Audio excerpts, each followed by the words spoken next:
Hi, I'm Margaret, and I'm going to tell you about the first catstronaut. Hi, I'm Adri, and I'm going to be talking about Colonel Kiko's final send-off. Hi, I'm Drew, and I have a story for the dogs. Good evening, ladies and gentlemen. Please put your tables and your seats in the upright position and sit back for another episode of History Bluffs. That's right, this week's story is inspired by the word flight, where truth is stranger than fiction. This is the game show where you get to guess who is the bluff and who is not.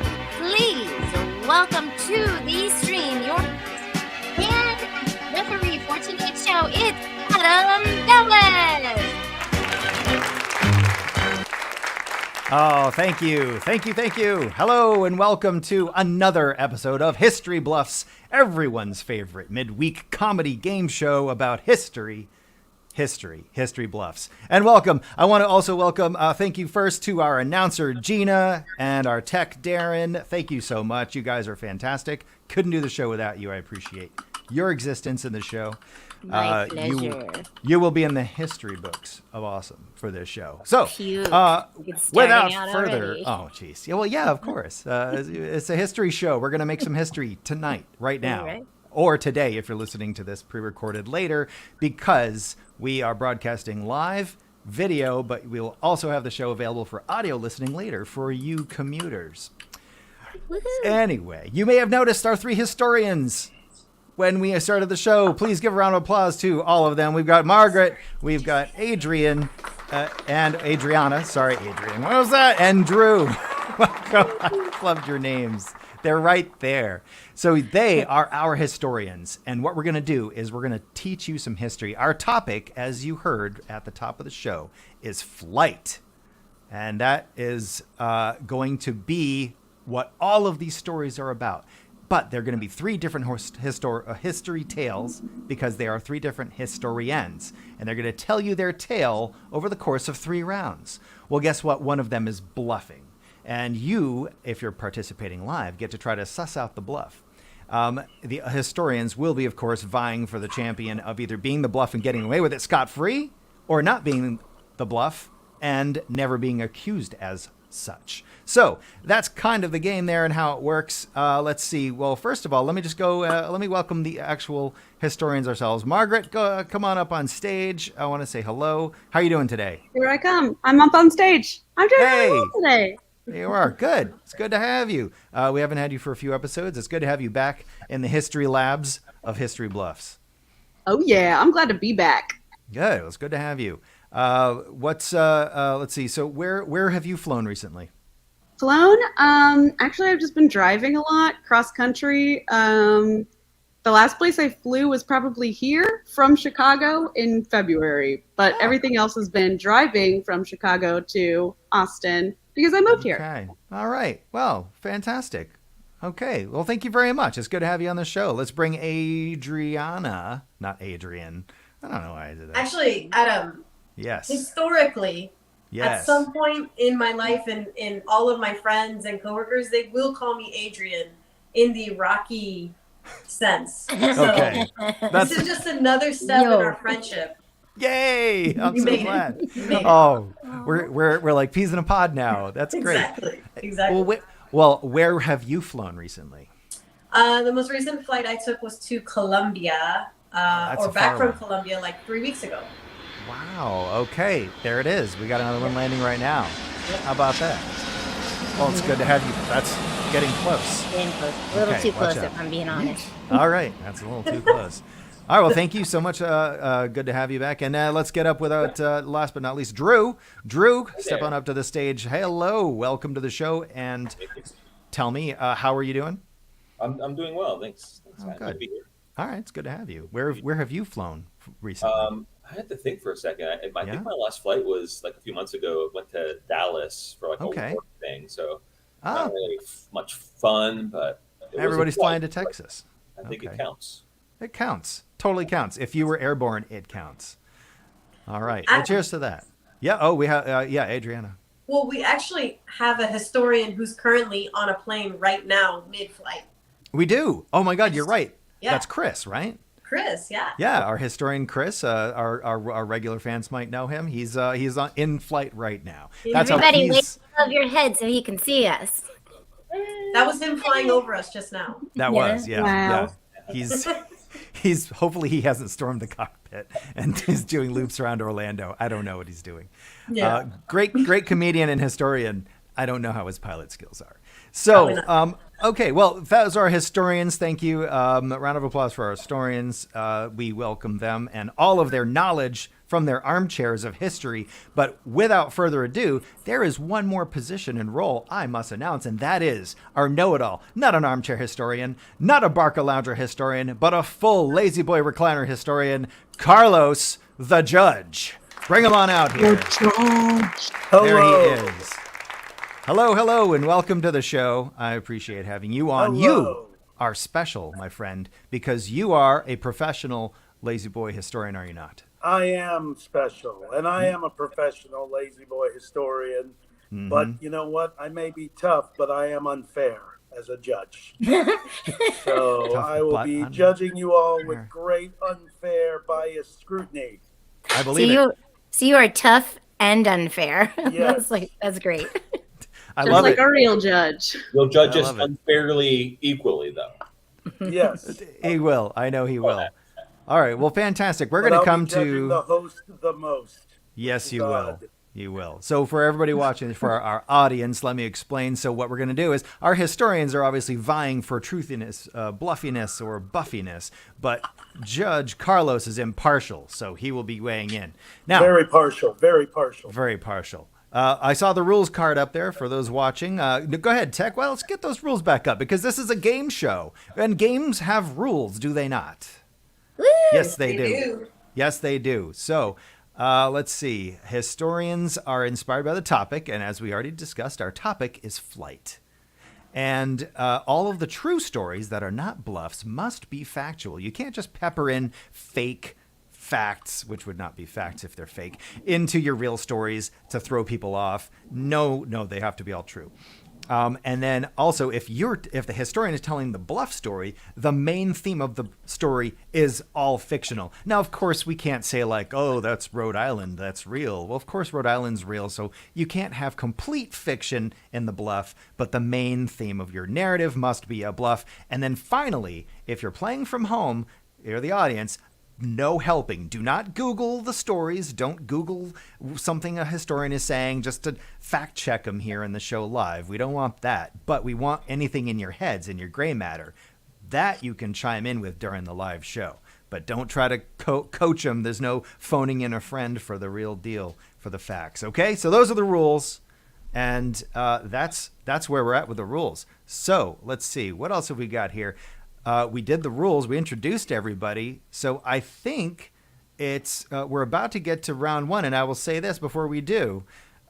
Each round is going to get successively shorter. So your story time is going to shrink. And the pressure will be on. By the time we get to round 3, it's going to be lightning. And you're going to have to wrap up your whole stories and convince everyone that you are not the bluff. So without further ado, Tex, it's time to go into round number 1.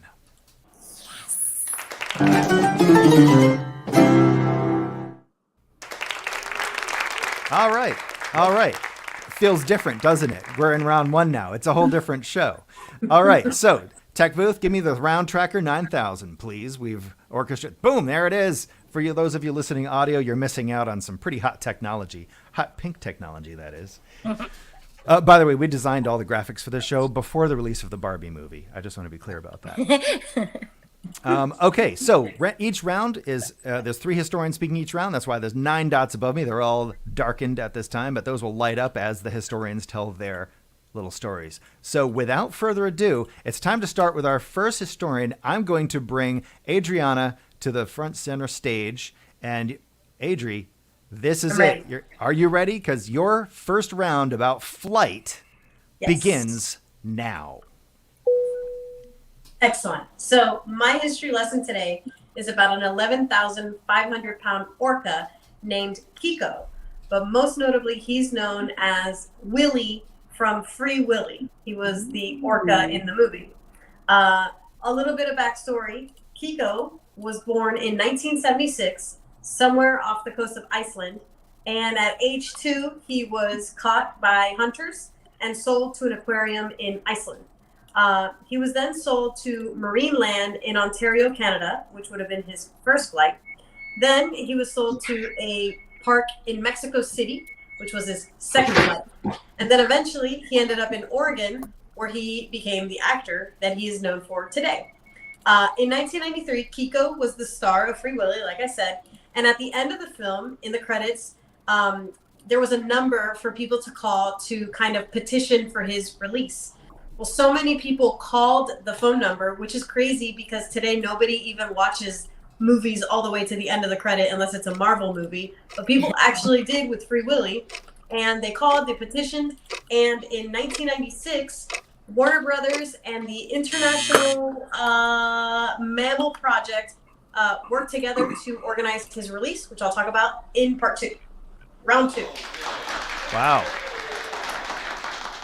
Okay. Wow. That's quite a tale. And that's and this is relating to flight because I assume the whale was flown. So okay. Well, let's get the round table up here and let's discuss.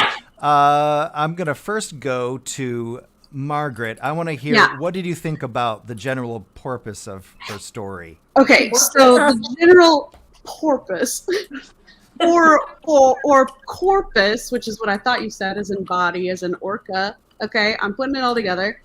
I was like, why would they even put the number at the end of the movie? That's to Free Willy as an actor, because he belongs to Warner Brothers. But then hearing that they waited until 1996, 20 years later, to release The Whale, I'm like, okay, that actually does track with my understanding of captive animals and movie producers. Sadly, right? Sadly. Yeah. Okay. All right. Thanks for that outlook. That's a good assessment of the story so far. Drew, is this getting you all wet behind the ears or what? A little bit. I had the same thought. Is like, why would the movie studio put this phone number when Free Willy 2 would be such a sequels are where the money's at. Like they put this number up and they hurt themselves from having a sequel.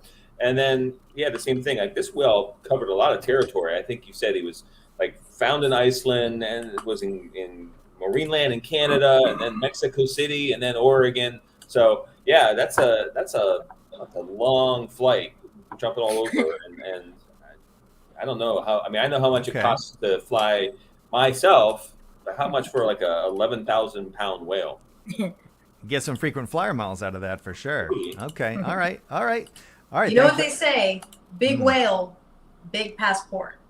Oh yeah. Yeah. Probably a lot of that. Okay. You know what? I see some head shaking. We've heard from competing historians, Margaret and Drew. Let's go to our impartial judge, Carlos Rivera. Carlos, let's see. Let's hear it. First, I judge you for that horrible pun, Adam, at the top of the round. You don't like the porpoise joke? No. Okay. Now you're. He's not even playing, Carlos. Stop, Margaret. Well, I judge as I see fit. Judgment has no boundaries. He said he would judge unfairly. Unlike a killer whale, judgment has no captivity. Now, as far as the story, how would one fly a whale? What is that? Business class, first class coach? How many seats is that? That like a dozen seats, 2 dozen seats? Like, where does the whale put its carry-on? Does it have carry? Like, how does that logistically? There was no talk of the plane that transported this whale, and you would think there would be a special kind of plane that would be discussed to transport a whale. So would have made it exciting. I'm that one. I'm very judgmental right now. Very judgy. I feel that there's judgment to be had on this story. Okay. All right. Thank you. You already got some hot irons to poke at us with. Okay, the judge has spoken. All right. Well, Adri, thank you for your orca story. We are going to go now to our second historian. I'm going to actually bring Drew up. Drew, would you please take the stand? And now you have a totally different story from history about our topic, flight. And you're going to get to start your first round of telling your story right now. Okay, we're recording this episode on June 7th, which makes yesterday the anniversary of one of the saddest days in the history of the world, June 6th, 1944, also known as D-Day. It was the largest seaborne invasion in history. The Allied invasion that started in Normandy began the liberation of France, which led to the liberation of Western Europe, and ultimately led to the Allied victory on the Western Front. Between the landing operations on the beach and the associated airborne operations, a lot of good men and women were lost, and a lot of heroes were born. Not all of these heroes were human. Let me tell you about the parachuting dogs of D-Day, and the story of one heroic dog in particular named Stanley. Now, animals have been used in war throughout history. However, training a dog to jump out of an airplane was no easy feat. That challenge was given to the 14th Parachute Battalion from Newcastle of the British Army. In preparation for D-Day, they began training paradogs. These dogs were taught to get used to the wartime conditions and loud noises such as propellers, and they were also trained to identify the smell of explosives and stand over injured soldiers when needed. Wow, that's whoo! What a tale! If the purpose of this game show, oh yeah, thank you. You know, I didn't mean that one. Carlos is waving his finger. No, Carlos, I didn't mean that one. That was complete. Whatever. Look. This is my show. It's on the rails. I just wanted. For now, it's your show. For now, it's my show. All right. The rails are a different kind of transportation, Adam. Thank you. That's next week, I assume. I don't know. I haven't looked at the schedule. But listen, that's amazing. And if the point of this game show is to throw people off the scent, if that's a true story, Drew, that's you're getting good. I said scent, didn't I? You did. All right, let's just get to the game. Adri, what do you think of Drew's story? Me? Yeah, Adri, let's hear your take on the paratrooping dog Stanley. Okay, so I'm kind of 50-50 because one, I know a lot about World War II and especially like D-Day, and this is the first I'm hearing about a dog. However, if there's any animal that's courageous enough to do all of those things, it is a dog. And then also, I feel like taking a World War II story and making it a bluff is a real strong tactic. So I'm like 50-50 right now. Like, if this is his bluff, he's doing a great job, like you said. Yeah. All right. Yep. Thank you very much. See, we're on the same page, you and I, Adri, because we're tight like that. We're peas in a pod, as you recall. Margaret, let's hear your take on it. What do you think about Stanley, the paratrooping dog of World War II? So when you're driving in a car and you got a dog in there, the dog wants to look out the window. The dog wants to put its head out the window and experience the wind. Everybody knows that classic thought you have of a dog putting its head out the window. I think that a dog would really enjoy being deployed from a parachute or from in parachute. I think a dog would really enjoy that. Now for war, I don't know. I think maybe more for fun. Yeah, that's true. Dogs are more fun than fight, unless they're antagonized. But generally, dogs are fun. I hear what you're saying, Margaret. That's a good point. Okay, all right. That's some good historian feedback. Carlos, Judgy McJudgerson. Well, any dogs that have served in the military, past or present, I want to thank them for their service. Drew is trying to have us believe that the D in D-Day stands for dog. And while that may be possible, that is something that I have never heard. And World War II and D-Day is something that has been squeezed for all of its pop culture juice for the past, what was that, 1940, the mid-1940s to now, we're in 23, so past 80 years, there have been opportunities to squeeze all the juice. out of World War II, and I have not once ever heard of service animals on the beach, on Normandy Beach on D-Day. Ever. So I stand in high judgment, suspicious judgment right now. Okay. Drew's tale. Oof. Suspicion is thick on this one. Because we don't have a Stanley movie after Benji, Lassie, and Air Bud. Okay. All right. That's fair. That's very fair. Appreciate that kind of income. Carlos, thank you for your expert input there. We appreciate it very much. You're welcome. All right. Well, Drew, I'm going to put your story on pause, and we're going to go to our third historian. We're going to go to Margaret. Come on up to the stage, Margaret, and I'm going to give you the floor for yet a third history tale that is not like the other two, and your round one begins right now. Thank you very much.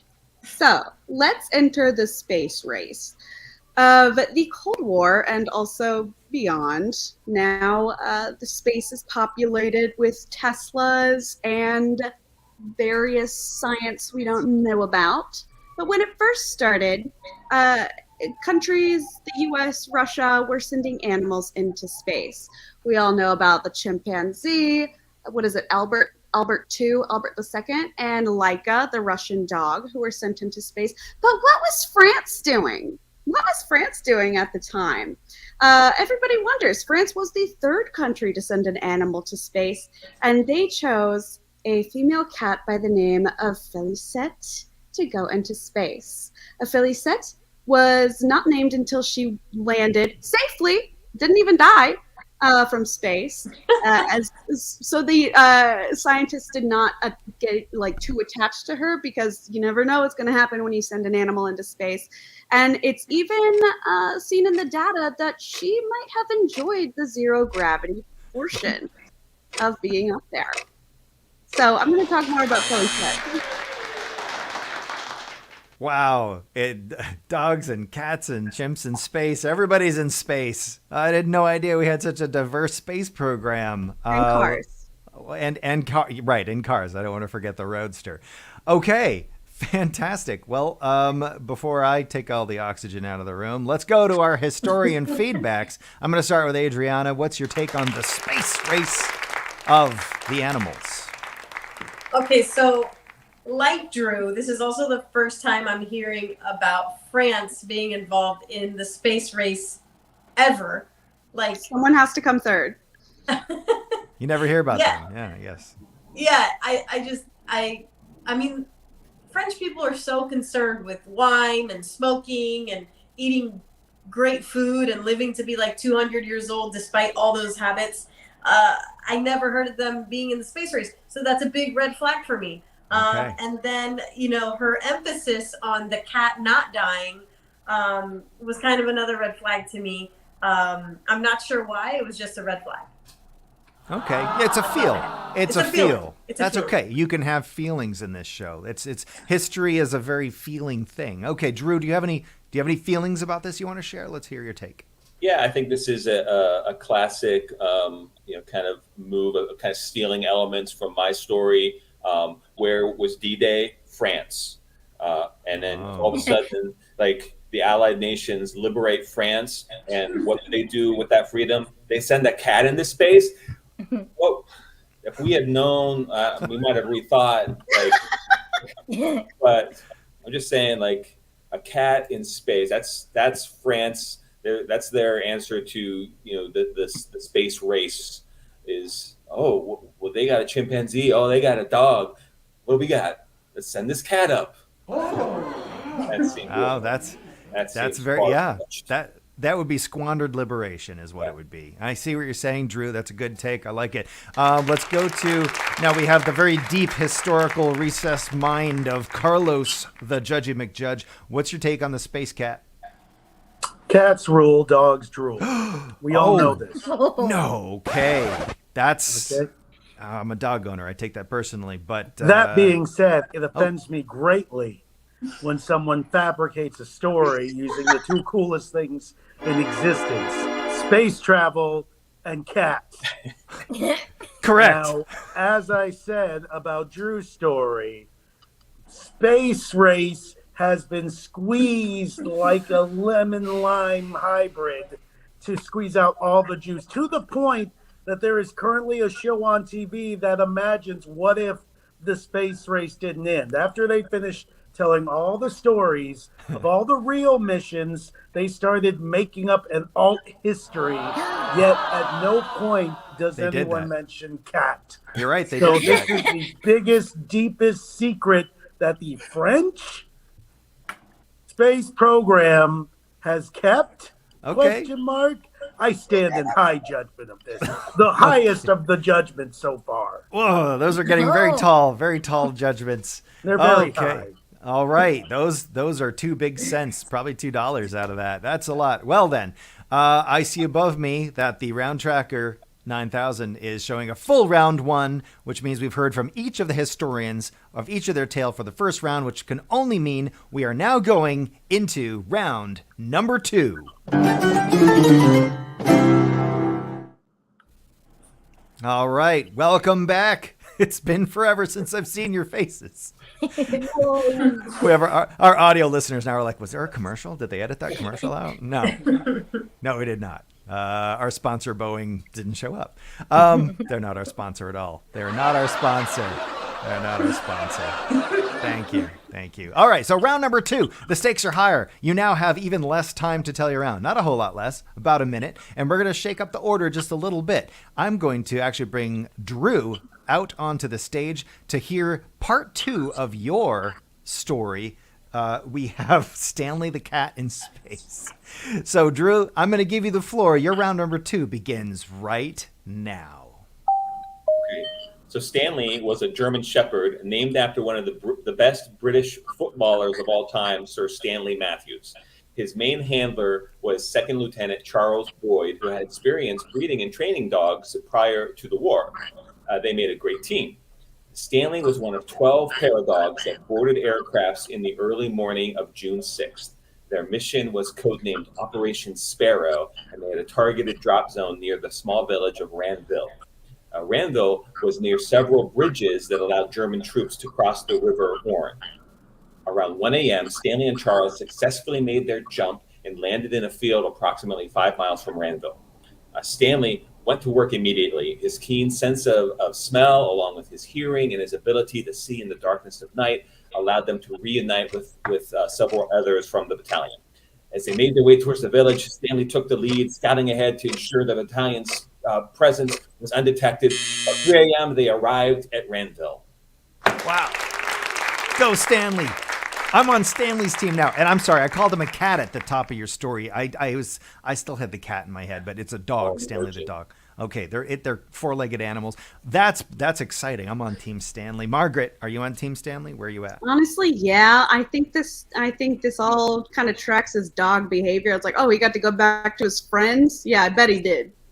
That's dog shit. I mean, dog stuff. That's dog stuff. It's okay. We don't turn the child-friendly thing on our broadcasts. Woo! It's all good.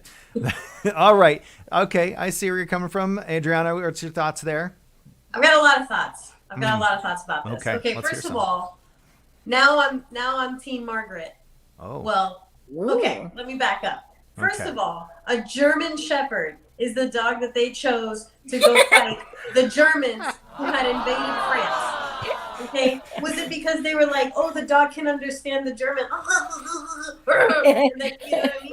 And then here's the other red flag that I have. Okay, so like, let's say the dogs are parachuting out of the plane along with their soldier mate, and let's say as they're parachuting down, the Germans are shooting at them, and the human passes, but the dog survives. What is the dog gonna do with a parachute strapped to its back if it survives the landing and everything like that? That's a good so questions. These are flags. Yeah, these are flags that are waving real big. Okay. All right. Oh, thank you. Got me angry about it. Those are valid questions. Valid questions. Valid questions that only an esteemed collegiate academic like our Judgy McJudgerson, Carlos, could give us some extra light shining. What do you think, Carlos? Me and my BA in liberal studies, thanks you for Yeah. acknowledging the academia component of my education. Absolutely. Part of that, of course, being history. Specifically, I think back to the 1990s when a small film studio company by the name of Disney portrayed the historical transport of an elephant from one part of the Vietnam War to another. This film was, of course, called Operation Dumbo Drop, starring Remember that Dennis, with the guy who did the rants. No, not him. Dennis. The guy from what was Dennis it? Quaid? Demolition Man. The good guy. Oh. The Rodman. Demolition Man guy. Rodman. And Dougie Duck. Dennis Rodman. No, not Dennis Rodman. It was The Ray point Liotta. of The Demolition I'm Man. trying The to make is Menace. that this The film, Menace. This film was called Operation Dumbo Drop. Okay. And what Drew just told us is that his story where they were dropping dogs was called Operation Sparrow. You see the difference? They were dropping elephants, so they called it Dumbo Drop. That's fun, and it makes you think of elephants. Yeah. And Drew wants us to believe they were dropping dogs, and they called it Operation Bird Name. Out of all the possible puns, you've come up with several bad ones yourself, Adam. You could have come up with a better operational name than what Drew has quite possibly concocted, fabricated, aka bluffed. Okay. My No, judgment wall is now a high rise. and it's looming over Drew's preposterous story. Oh my God. You're going to see Cats in Space if your judging gets too much higher there. Wow. All Dennis right. O'Leary. Whew. Dennis. It's not even a Dennis. It's a what? Who? O'Leary? Oh, sure. Work on that one. I don't know. Okay. All right. We've heard from the esteemed collegiate judge. Drew, there's a lot of people poking holes in your story, a lot of good questions being asked. But you know what? You'll be able to tie that all up in round 3 later. So we're still in round 2. We need another historian. I'm going to bring Margaret up to the floor. And Margaret, your tale, we're going to go back to Space Cat. Right, so we had Drew was paratrooping dog. You're Space Cat, and I want to hear round 2 of that story starting right now. So let's talk about how great Felicette was. She was, sources say, either a stray on the streets of Paris or was just bought from a cat breeder. Sources sort of struggle on that one. But she was chosen for her mission because she was really calm. She was a very calm kitty. And they were like, you know what? We're going to put the crazy space flight. We're going to give it to the calm one.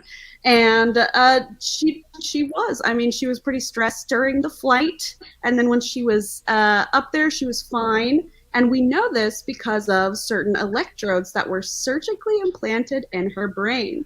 Now, you can find pictures of those electrodes in her brain available on the internet, and actually they contributed pretty heavily to the animal rights movement of the 1960s because people were like, we can't treat animals like this. Look at this cat. Okay.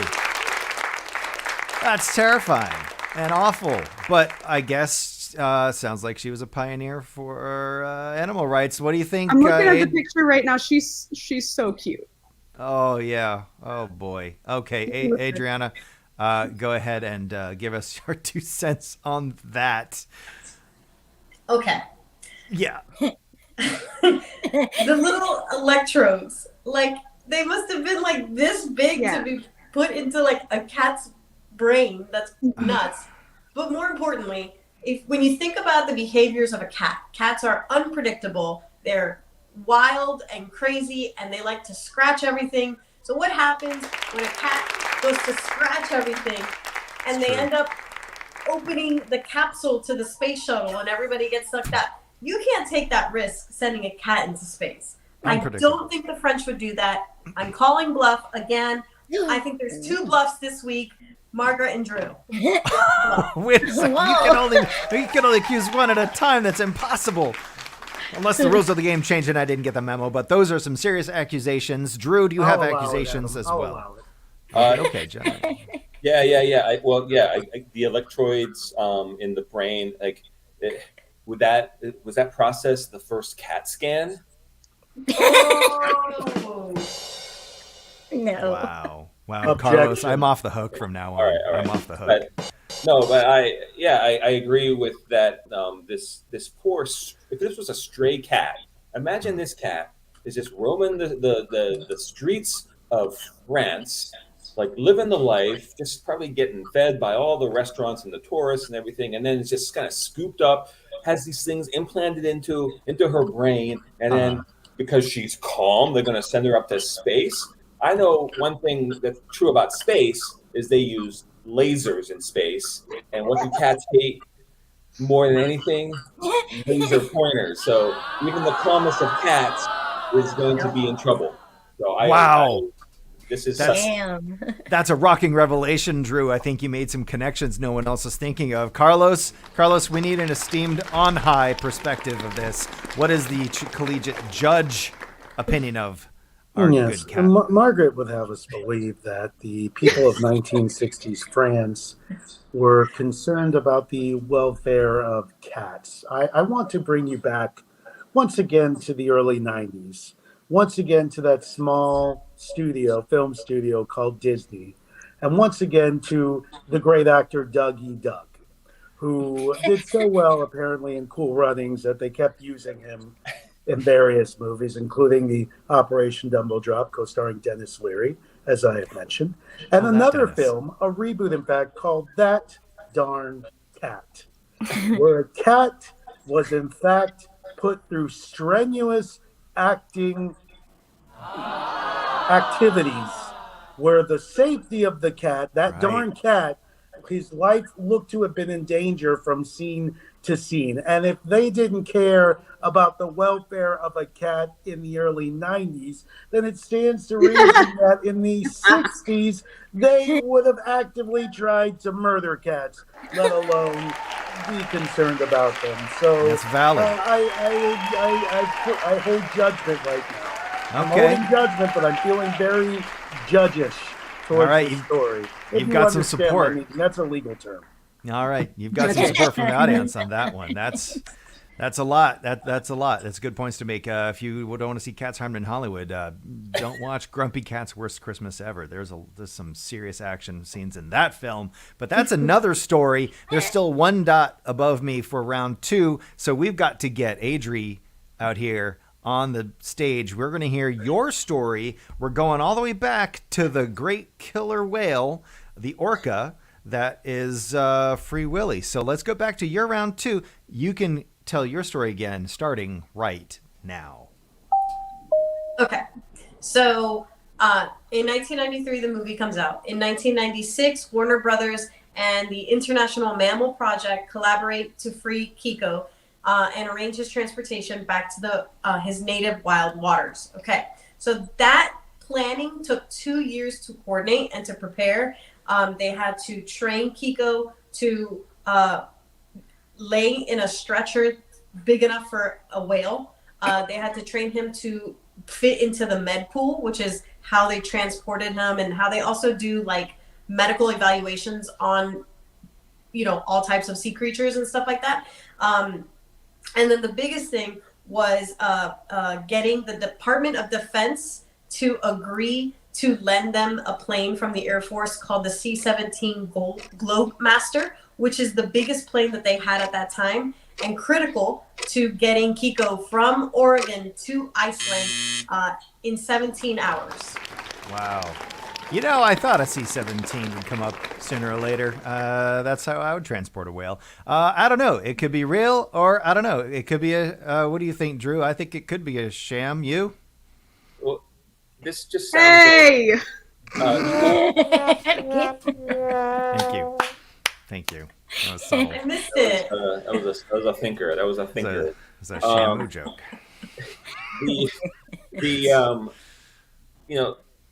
If only other actors in Hollywood were so lucky to have been just kicked to the curb, but given such treatment. Is it Pico? Pico was used him to make this movie, make all this money, and then they gave him this big send off to get him back to his native waters. How do they know? Like, what if his family moved? Like, they just assume that his family's waiting around for him, and that he's going to be fine. So, yeah, those are the things they think about now. Thank goodness. But then, I don't know. All right, you're thinking of the thing. You have a big heart, Drew. I love your perspective. Margaret, do you feel fondly for Kiko's family? What's going on? Yes. Oh, actually, I'm a huge fan of killer whales, especially their work that they're doing off of Mallorca right now. I think they're an incredible group of animals sinking yachts, and I wish to join their fight someday and sink a few yachts of my own. Yeah. I'm trying to figure out a way that this story could be fake. I just don't see it. Okay. Of course, you would use the military to move the orca. Of course, Warner Brothers would wait until a lot later than the movie had wrapped to free him. But I want to know where he is now.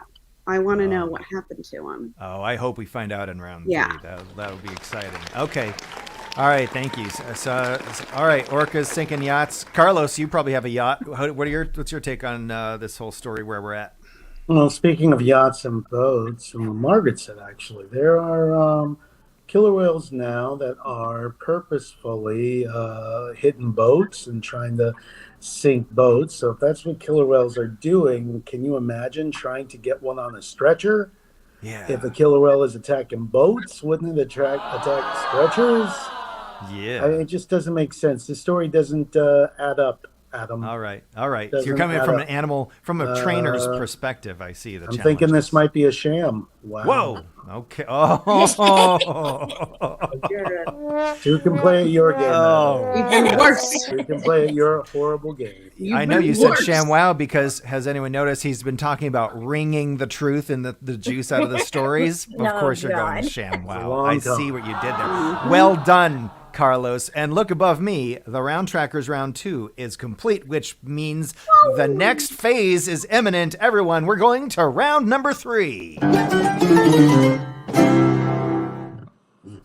There we are. New round. He's got that new round smell. Everything's different. You've clearly heard from all of our sponsors, which was none yet. We're talking. I'm calling you, Boeing. This is a good episode. I'm just saying. Okay, so round 3. The times are the shortest. They are blazing fast 45-second rounds. You must wrap up your stories and convince us that you were not the bluff, whether you are or not. So for round 3 to start with, I'm going to start with you, Margaret. We're going to go to Space Cat with the brain electrodes. Cool. I hope there's a happy ending, but honestly, it's the space race. I don't have a lot of hope. We're going to find out because your round 3 begins right now.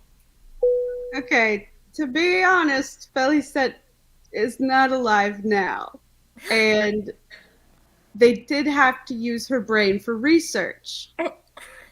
But she survived the flight. That's great.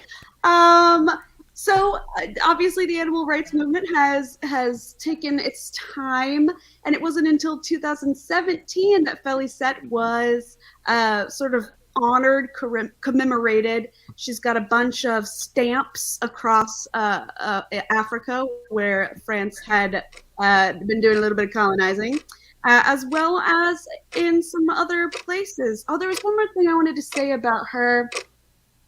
All right, if it's quick, you can add it in. I'll allow it. No, I completely forgot it. Okay, you forgot. Oh, well, that's Brazil. I remembered it. Brazil, in like 2 years before, had decided before 1963. No, 59. Brazil had decided that it was actually inhumane to send a cat to space, so they were gonna do it first, and they were like, "Not my cats," and then scrap France the cat said, plans. France said, "I'll do it." Oh, all right, fantastic. Well, thank you, Margaret, for your round 3 contribution. I did give you a couple extra bits there. All right, Adri, you look like a loaded cannon, ready to shoot a cat into space. What's your thoughts? Well, some more red flags for me. The biggest one is that France is so proud of this cat. The cat gets back, the cat dies. 60 years later, they're going to commemorate it, and they do it with a stamp in Africa. Like, Classic France. Classic. that is classic France. That is classic France. And then Brazil gets thrown in at the last minute. I think that there are some serious tactics here showing bluffery. And to be honest with you, I would like to ask for the permission to vote for 2 bluffs this week. I'll let you take the rest of the round to answer, and Okay. and we'll get back to that. All right. Okay. Well, thanks for your input. Appreciate it as always. Drew, let's hear your final thoughts on the cat Yeah. in space. Did I hear this correctly that it was Brazil was going to send the cat? Did you say Brazil? But yeah, Brazil was in the space race. Who knew? I know that came after the buzzer, but that right there sounds like the biggest lie of all. But I also wonder about this, like they studied the cat's brain after the cat died, and like what did they I need to see the report on that study. Like what did they achieve from all of this? Okay. I mean, was there like a plan to like send an army of cats into space? And was this just the first step? Obviously, Well, nothing. can I answer that? No. Oh well, I'm gonna say no. We're gonna hold that in suspense because Drew's asking some good questions, probably at a depth that we don't really dive into here on History Bluffs. It's a bit of a surface level history lesson most of the time. At least we don't go to armies of cats invading other planets. Before we go to the judge, I want to go to the audience here. We do have one suggestion here. Elizabeth Drake Music says Jane, referring to the third person. Margaret is not bluffing because she had to correct a date. That's a very astute observation, Jane. We'll find out soon if you're right, because we're in the final round here. We'll know pretty soon. Before we get to the next historian of round 3, I want to hear from Carlos the judge. What do you think of the finale of Margaret's story? What do you got? It's starting to get hard. My judgitude is being challenged by these stories.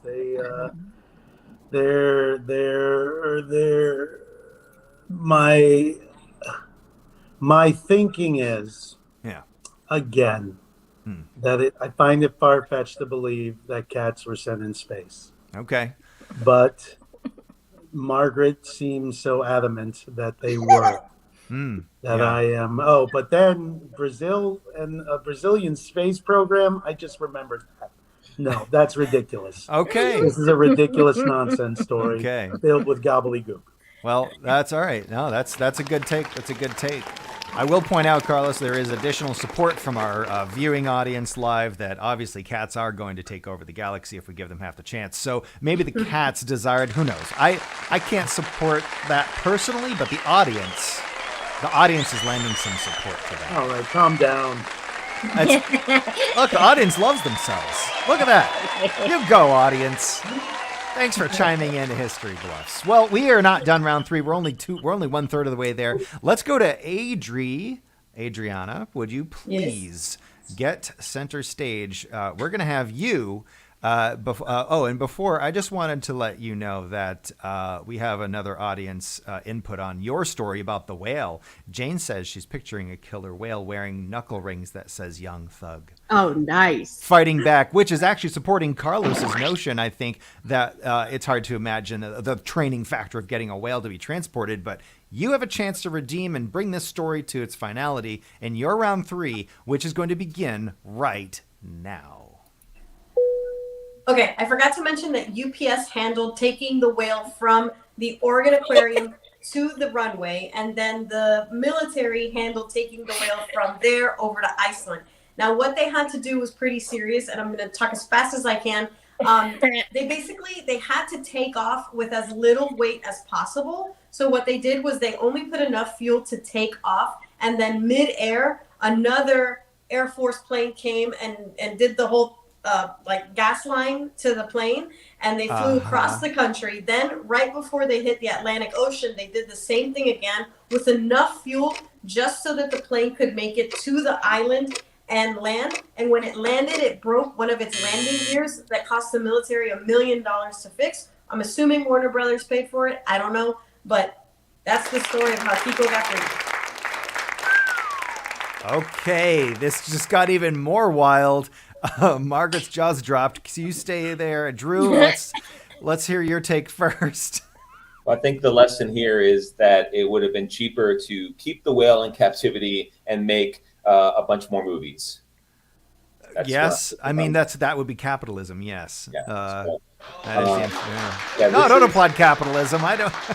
Not like that. Not if at the endangerment of a whale. No. There's better ways to make profit. Let's see. Yeah. Go ahead. Do you have anything else? Yeah, just I think she's backtracking now because we all kind of questioned like how this whale was transported, and now all of a sudden the UPS is involved and the military is involved, and all these different companies were part of it. So it's kind of like backtracking, in my opinion. Really? Okay. All right. Didn't take it home the way you wanted to. Thank you, Drew, for your input. Margaret, our other historian, what's your counter-historian take on the ending of the whale story? Yeah. Okay, so you meant UPS, like the brown box shipping company, or USPS, the United States Postal Service? UPS, the brown people. Then, okay, Yes. different company. Wow. Yeah, different company. But So they didn't put it in like a brown, delivery truck. They handled their own thing, but they handled the ground transportation. that's incredible, and not incredible because I'm crediting you. I'm crediting you. This is credible. It's a This credit. makes a lot of sense to me. Okay. All right. So we got support. You can't not free Willy. Well, no. Warner Brothers would be over. They would have been the first people canceled before 2017. Before Me Too, canceling was before even cool. Yeah. Yeah, they would have been canceled. All Hey, right. Adam. Yeah. Hey, Adam, just a quick introduction. I'd like to say hello to VRX Philosophy. Thanks for catching the show, man. Yeah. Hi or not, you're welcome to join watch. I like We that hope he we're- was saying hi. We hope to Okay. entertain. Yeah, we do have some audiences. We also, if you're joining late, we just finished off Adri's story, the history of the flight of the orca, which was actual Free Willy. Oh, and here's a note, Carlos, before we get to you, because we haven't heard the judges weigh in on this yet. But Operation Dumbo Drop. This is from Alan in the audience. Operation Dumbo Drop starred Miami alumnus Ray Liotta, who also starred in Cocaine Bear. And also Dennis Leary, as you said. But Dennis Leary! Yes, Dennis Leary. Rest in peace, Bear. O'Leary. Rest in peace, Bear. Yes, I was mistaken about the O part. Yeah. And also rest in peace, Ray Liotta. Because thank you, Laura. Yes. Because he's no longer with us. He left us with Cocaine Bear. But What a I way to go digress. I know, what a way to go out. So we haven't heard from our judge yet, though. Carlos, let's hear it. Your thoughts on how Adri finished the I have whale filled tail. out many a UPS shipping forms in my day. And nowhere on the form does it have a box to check if you're including a whale in your parcel. This notion that UPS is in the business of shipping whales, I don't know how they would be able to do that. They're not equipped to do it. Their vehicles aren't equipped to do it. They can't. They wouldn't be able to ship a whale. That's Okay. a whale of a tail. It's a tall geez, tail. that's not Jeez, you went with the whale tail. All right. Well, thank you, Carlos. Thank you for input on that. So not a convincing parcel delivery service for whales. Okay, we've heard enough about the whale. We have only one more historian to go to wrap up their story. So we've heard from Margaret. We've heard from Adri. Drew, Yes. I want to see you upstage. You are going to finish your flight history tale about our paratrooping dog named Stanley. And your last round begins right now. Okay, at 4 a.m., the Brits engaged the German troops in Ranville. There were more Germans than they expected, and the Brits were under heavy resistance. As the battalion scattered, Charles and a few others, along with Stanley, retreated into the woods and slowly moved towards what looked like an abandoned train station. But it wasn't abandoned. Stanley could smell what the men could not. He was trained to smell like explosives. He froze and pointed, danger. On the other side of the station was a German battalion ready to attack. The Brits had not been spotted, so thanks to Stanley, they waited for reinforcements and devised a plan to attack. And by 2 p.m., Ranville was under Allied control. Stanley accompanied Charles on 3 more parachuting missions during World War II, and he now has a statue outside Ranville at the War Cemetery and Museum. Oh my God, he's honored in everything. He's got Balto level treatment. Go, Stanley. You go, Stanley. All right. Let's get our historian reactions. Adri, how do you like that wrap up? I think it's too believable. I'm having a hard time believing that the dogs, I mean, obviously they're completely capable of smelling, somebody in there, but how would they be able to smell a German person from a French person hiding from a British person? The dog wouldn't be able to tell based off scent who was inside the building. So I'm still stuck. You're right. Dogs can't smell nationality. That's not a thing. The German Shepherd, though. They can smell. No. That's true.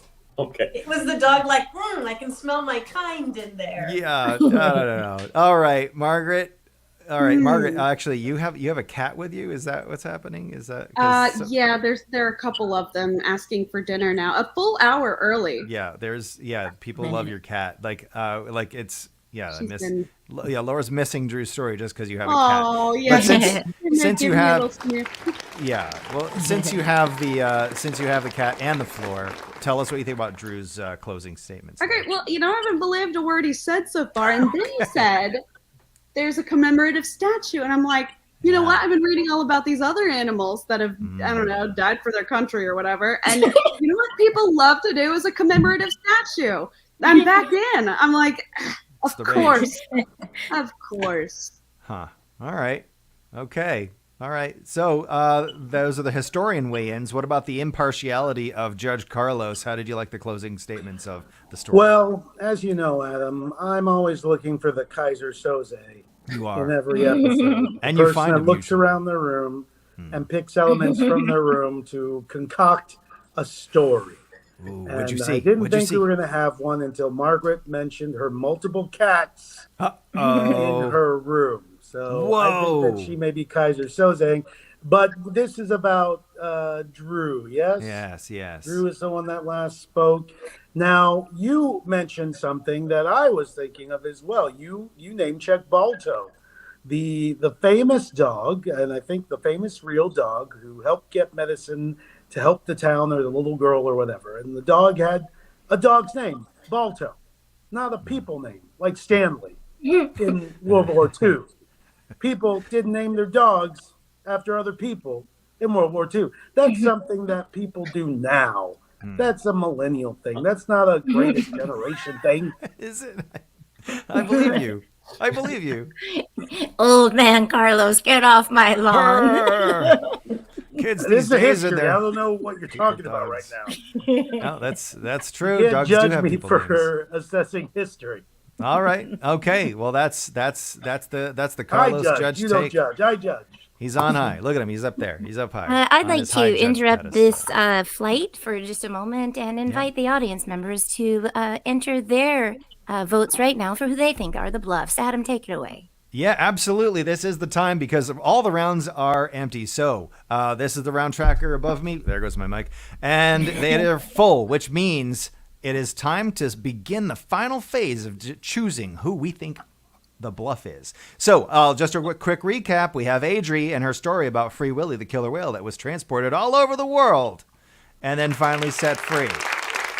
Or we have Drew and his D-Day jumping parachuting dog Stanley, who now has a Balto statue. Balto statue. It's a Stanley statue, but it's like Balto's, I assume. And we have Margaret, who has this story about the space cat with the brain probes that France put into space, low Earth orbit. So I want to take the round tracker 9000 down. We don't need it anymore because we know where we are at the show. I am going to now bring everybody up to the stage, and these are the final deliberations. I want to know, go around robin. We'll start with our historians. So Margaret, Who are you accusing to be the bluff? I don't know. I believe them both, Adam. Maybe I'm the bluff. I don't know because they both sounded so real. Fair. Compared to A Cat in Space by France, they do Yeah. sound real. All right. No, that's a fair take. All right. Okay. All right. Drew, you're a historian. Who do you think is bluffing? Yeah, this was a tough one. On one hand, Adriana's story was well orchestrated. But I also think Margaret might be lying. So, if I'm forced to vote, You are. I am. I'm forced. Okay. Forrest. I've seen Free Willy, but I haven't seen was it Felicita in Space? So I think that Margaret is. Wow. Okay. All right. So Drew is voting for Margaret. All right, Adri, same question to you. Who's the bluff? Well, I feel really confident saying that Margaret and Drew have really ridiculous stories each. I'm gonna vote for Drew because it was slightly more ridiculous than Margaret's. Yeah, that's what I'm going with. Okay. All right. All right, we have stumped the audience, but we have 2 for Margaret and 2 for Drew from our viewers. Wow. But no one for Adri from the audience. No, That's not a interesting. Well then, the one thing we're gonna do now is go to our judge. Judge, who's bluffing? I've deliberated on this thoroughly. Now, let's see. We had Drew, who told us a story about the dogs we never heard about landing from the air on Normandy Beach and D-Day. That's right. We had the story from Adriana about what was Adriana's story again? Adriana had the story about the Free whale. The Free whale that was transported. Okay, Mhm. maybe. Very hard to believe. And the UPS was involved. Come on. But in a story that's about space cats with brain probes being sent up to space by France, I think the most ridiculous part of that is the notion of a Brazilian space program. I can't get past that far-fetched notion. All right. That has to be a lie. I think Okay. Margaret is the bluff. All right. That's a lot of votes for Margaret. All due respect to Brazil. All due respect. All due respect. But it's a joke that they would have a space program. All due respect. Obrigado. Yeah, we love Brazil. Great nuts. All due respect. All right. Well, this is the time of the show. I and Carlos as well, we are going to step off of the virtual stage and we're going to hand it over to the only people who know who the actual bluff is, and that is our techs, Darren and Gina. So That's I'm stepping off our virtual stage and we're going to hand it off to them. Have at it. Yeah. So, I and my captain, Darren Humphrey, we know who the bluffs are. So, ladies and gentlemen, when Adri gets back in the feed, Adri. I'm here. Okay, nice. Was your bluff tonight Drew and his story about Stanley the dog? Or Adri about Free Willy? Or Margaret about her kitty cat in space? Ladies and gentlemen, I'm going to pull everybody out of the feed. And tonight, your bluff has been... Don't go anywhere. Don't do that again, Darren. Tonight, your bluff, if I'm not mistaken, I forget even. I have to look. Okay, ready? Your bluff tonight has been true. So, Adri pegged you in the first round, and she may have been right. Actually, she was. Wow, I can't believe it. Wow. I was hoodwinked. You were. The audience loves you. The audience loves you. Drew, you did get a couple votes. You did get a couple votes, but you did a good yarn spin, my friend. Knew there weren't any dogs named Stanley in World War II. Well, I do want to say, just because, just to make sure that they get recognized, there really were a pair of dogs. That part was true. That's So amazing. there were 2 of them? Hmm? So there were 2 of them? There was a. Oh, geez, wow. Okay, we couldn't let it go without a good pun from the tech booth. Thank you. All right. Well, our show tonight has had a lot of things. I learned things. I hope you all learned things as well. We got a couple more audience comments. Thank you so much for participating. My wonderful live audience, Elizabeth Drake Music from the audience. We knew it, Drew. You rat bluffster. Rat bluffster. You were known. You were exposed. Let's see. You're called Shady. We have some shocks from the audience. The Ark's philosophy gasped in astonishment that it was Drew the whole time. Thank you all for your input. Well, that's it, folks. This has been a wrap. I heard some good stories. Thank you, Judge Carlos. Thank you, historians. We've got Drew. We've got Margaret. We've got Adriana. Thank you for spinning your tales. Don't forget to like and subscribe us on YouTube, or you can also watch us on Twitch. And after the shows are recorded, we broadcast them on podcast, wherever you get your podcasts. Come on and check us out. Every week we're live. We have been History Bluffs. Tex, take it away.